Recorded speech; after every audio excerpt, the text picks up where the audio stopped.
Here is the Subaru Outback. Let's get started. Open the driver's side door. Now right over there is the primary hood release lever. Pull it.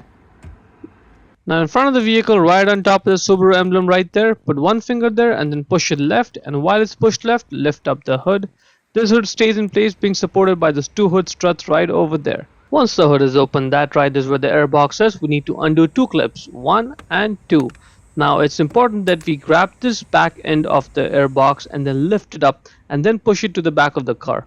And you'll feel some resistance, and that's totally normal because that's just what the design is like. So lift it up and then push it to the back, because what you're trying to do is get these two tabs out of the slots. The one on the side is visible, the second one is now visible right now, but once you get it out, I'll show you where it is.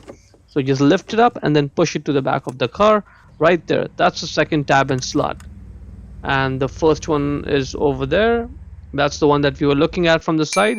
Those two, once you get it up, push it back. Now you'll be able to get the filter out.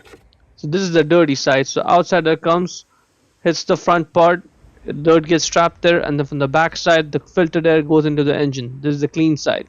Check the link in the description to buy the new one from Amazon for yourself. Let's just put this filter back in the air box. It goes in the way I'm showing. Now comes the tricky part, because you just have to be patient here. You have to get those two tabs into the slots. It may take you a few seconds. It's gonna feel like the cover is fighting with you, and that's just what the design is like. But be patient, get it in the slots there, and only then will you be able to put these clips on.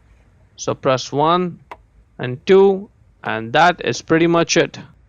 To close the hood, just grab it, push it down, and slam it shut. Hope you found it useful. Before we go, let me give a quick shout out to Naya Motors Inc. for letting us use the car today to film the videos. They are a used car dealer here in Ottawa, Canada. Check out the link in the description for their entire inventory.